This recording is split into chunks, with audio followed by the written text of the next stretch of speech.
Easy. This is Robbo. Welcome to Roots and Rooftop Studio. Also like to welcome Alissa, Berto. We wanted to share this story around collaboration and really just stepping out your wheelhouse as a designer. So as apparel designer in the footwear industry, it's been quite a journey, and I've been blessed to work in different footwear projects. If it's coloring that goes up to apparel, if it's graphics that goes up to the apparel, or just materials around footwear. This is one of my favorite projects that all three of us worked on together. This is the shoe. So we did this project for a tournament in Vegas. I believe it was the 702 tournament, basketball tournament. And this project was really stealth, under the radar, and it was not for retail. So it was just for the top athletes in that tournament. So that just created a whole nother level as far as designing it and collaborating. So these guys, they pulled me in on the project. They started it. So I was really blessed to be a part of it. So I'm going to let them start the story. Please.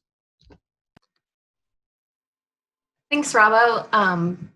Yeah, one of the most fun projects, definitely, in my career. And this project started with just wanting to push the envelope, knowing that it was a very small run. It was an exclusive run. And a lot of the representatives for the elite athletes we support really wanted to have a special team of eyes. So I thought of Berto, and I thought of you, and the goal was to have fun. I mean, the tournament's fun. You want the product to reflect fun. And we wanted the design process to be completely different. So working with a different set of eyes and humans was the goal, and then pushing the envelope. So I really enjoyed just kind of setting the parameters with the guardrails being completely off and saying, hey, where's the event? What's the vibe we want to feel? And running with it. And then really kind of building trust with ourselves as a team, which is one of my biggest values, so that when we do have to have those hard discussions about certain ideas, that we went for the stars, we went hard on some different ideas, but if it's not manufacturable and it's not fully playable, we can't do it. At least we built that trust so that we knew that we had some options. And so from there, I really enjoy just kind of sitting back and being able to absorb refreshing, different energy. And I'll let Berto kind of talk more about that process. Just really quick, could you also describe your part of this process? I kind of serve as wearing multiple different hats, where I kind of take the idea from sports marketing and the different marketing teams, and then we have the shoe itself, it's already made, and really we're just doing a complete transformation of it. So it's sort of like a makeover, I actually call it that. And my role is to take any of the design language and build it together in a technical pack and send it over to our factories and make sure that we can achieve the design, but also make sure that we can deliver the product to the athlete. A lot of this project was focused on materials and testing and going through every single detailed nuance to make sure we're hitting that design mark, which is the ultimate goal, but then we're also hitting all of our technical marks. And just being on more on the production side of things and development side of things, how many times do you have in your career to do things like this, to work with design and to develop a product? Normally, a lot of the business is fixed, and there's wonderful reasons for that. This project was a very different, rare opportunity where we were given the idea straight from the athletes and able to just completely do something different. Also because it was a very small, exclusive moment. And like you said in the beginning, if something's not for retail and it's just for a special moment for an athlete or a celebrity, you have a lot more flexibility to push the envelope. Technically no specific costing details. And this is a moment to just really kind of increase awareness and really evoke an emotion. Like, wanted this to feel like art, and we wanted it to feel like you open this box and you see this thing and you're like so stoked you don't even want to wear it, you know. And that's the most fun for me, because there is parts of the business that have a completely different focus, and that's ideal, but this was more of a really rare time. Do you remember the styles? It was like 2 styles. You're quizzing me. It was such a long time ago. Berto? One was a crazy boost you wear, I believe. Yep. And then the other one, I think, was a rose. Yeah. Yep. Yeah. Indeed. So which rose was it? Was it the 773 model, or Yeah. was it the yes, Pro model? yes. Yeah. Yeah, I don't even think this was, I don't even think they were even, like, this is an archive model. So I don't even think Yeah. they were looking to do this anytime soon. Yeah. Like, if I'm not mistaken, like, it was even hard to get this model, or they were just starting to work with this model. Yeah. And bring it back. This model was problematic. Yeah, it's a complicated one. Indeed. Lots of layers. Berto, please. Yeah, I mean, this was one of the few dream projects I think I've worked on, you know, and working with Alissa and Bravo yourself, you know, I think this is a dream team. And it should, for me, in collaboration, it shows the excellent teamwork a small team can actually do, and the impact a small team can actually do without the due process, if you will.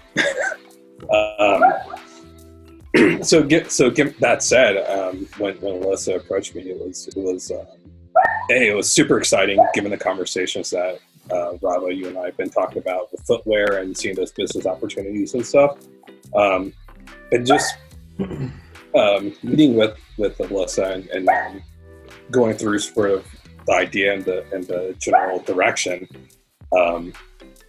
not having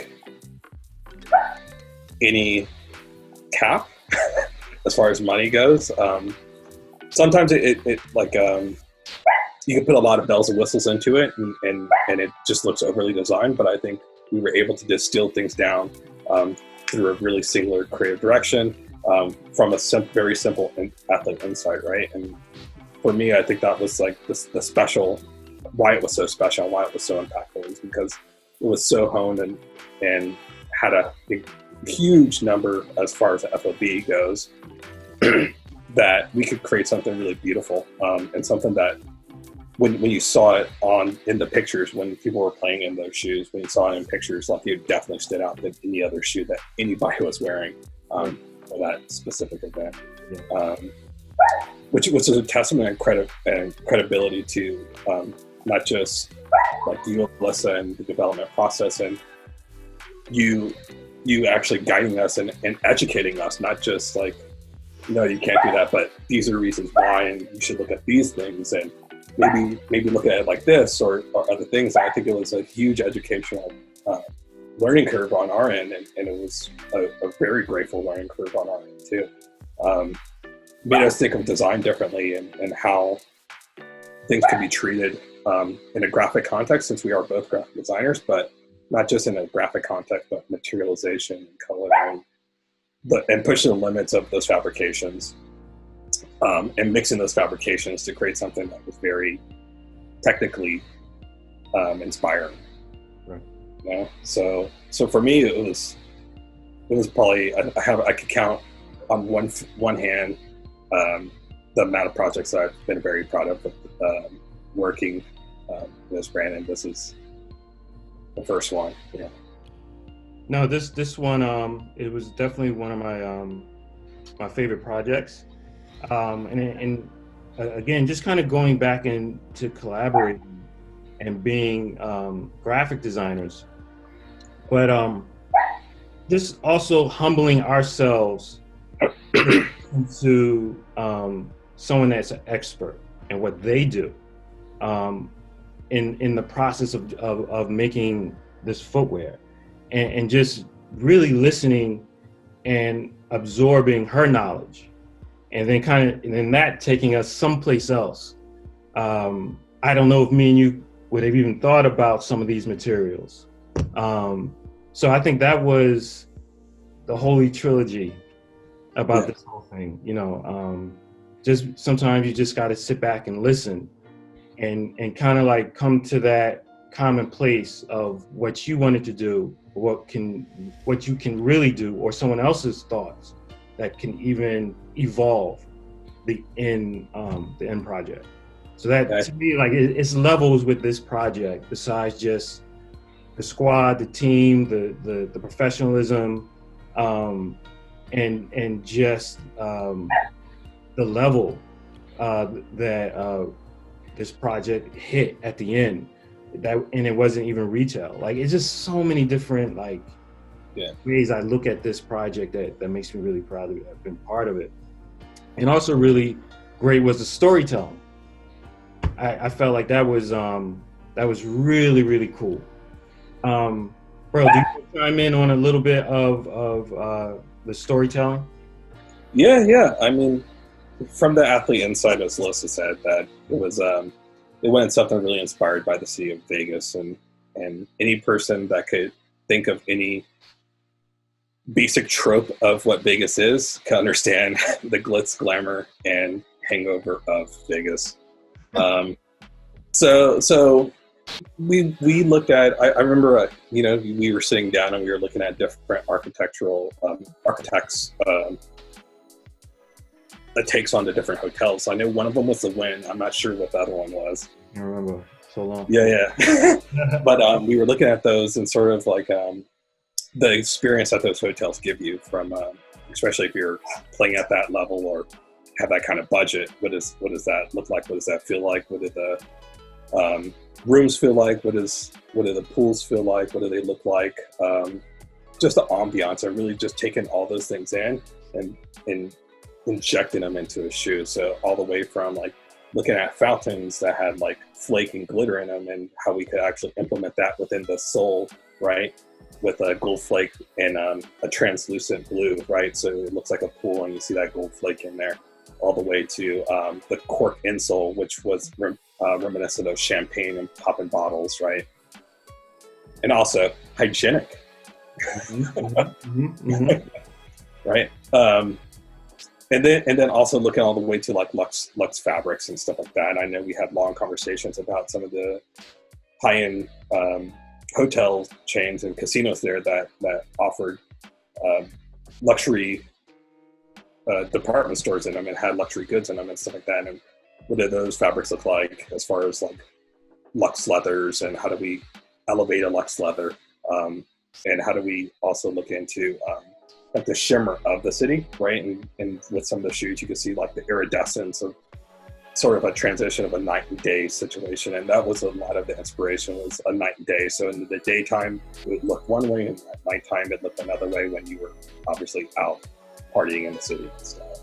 And also we wanted we wanted these shoes to represent that. So each shoe, one was meant for on court when the athletes were playing, one was meant for off court. So to really resemble being on court, off court, and giving and speaking into that story. Also, I think the red was reminiscent of the red carpets and the red carpet events that they would end up going to and stuff like that. So you get all the red in like sock lining and the lacing and stuff like that.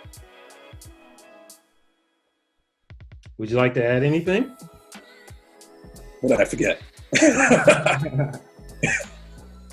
No, that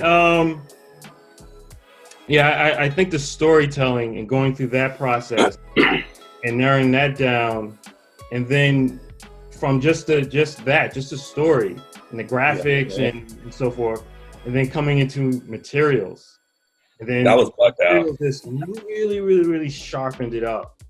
So Alissa, would you like to talk into that?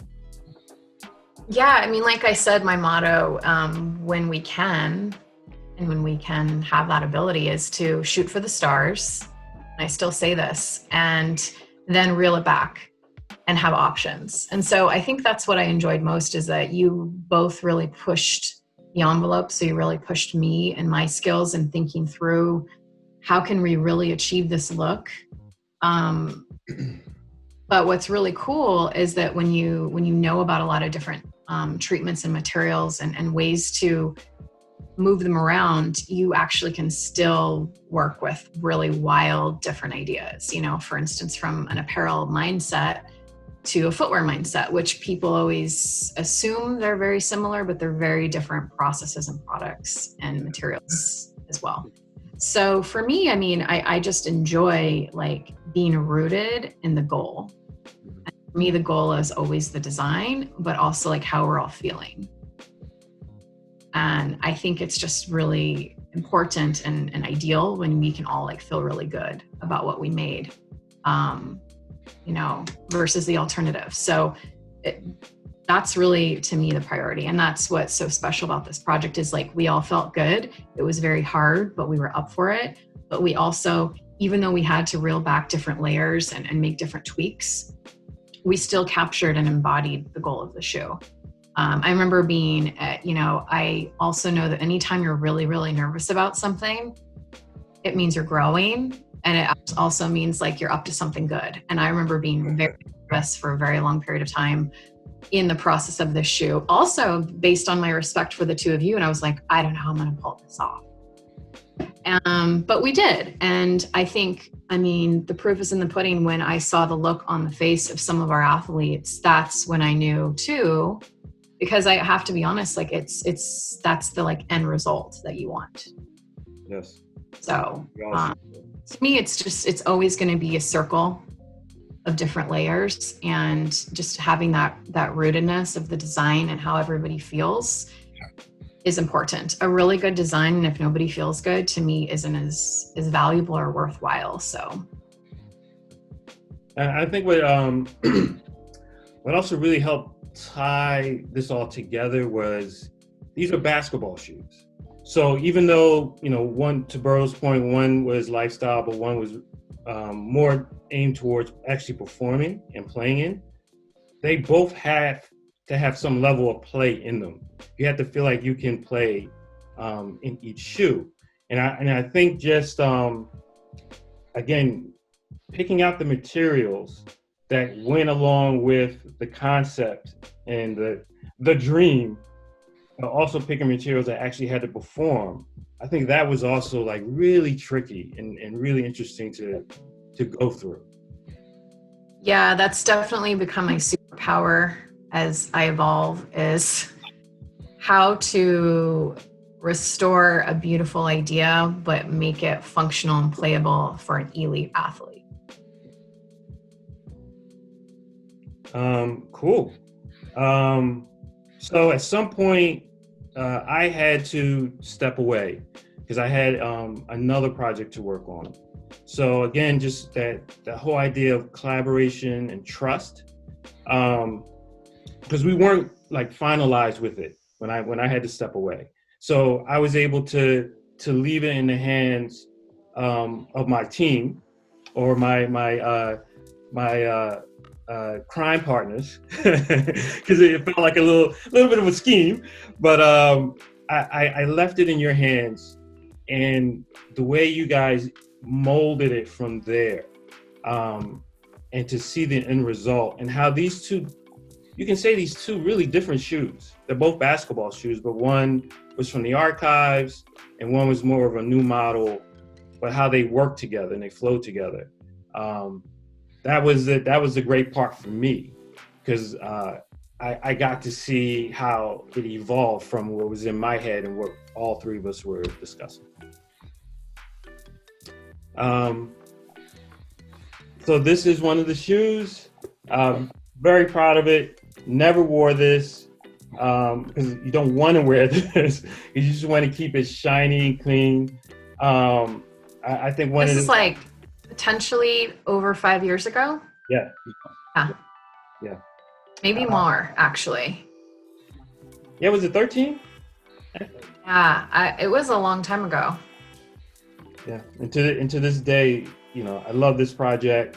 And the key thing for me that really holds this dear to me is our production on the sole and how that turned out. And having that conversation. I don't know if anyone can see this, but Yeah, it's hard to see with their little speckles of gold in the pool. Little speckles of gold in here that we actually had to have conversation on how to develop that. Do you recall some of the issues that we had to resolve? I'll just say that, all developers know that there are just a lot of layers, right? And so it's just going back and forth and negotiating and trying different ideas and having great partners, and then continuing to have this trust with this team here. It's kind of like a balancing act. So, I'm talking with the factory. I'm trying to get them to understand what the vision is and motivate them and encourage them, and then get ideas back. There are probably about 10 different versions of that outsold before we landed on it. Wow. I didn't know that. I don't think I knew things I don't talk about. And then that trust with you guys. I think the better, I'm going to harp on this, the better the relationship is with the team, the better the product and the more fun we're going to have, because I get where your head's at.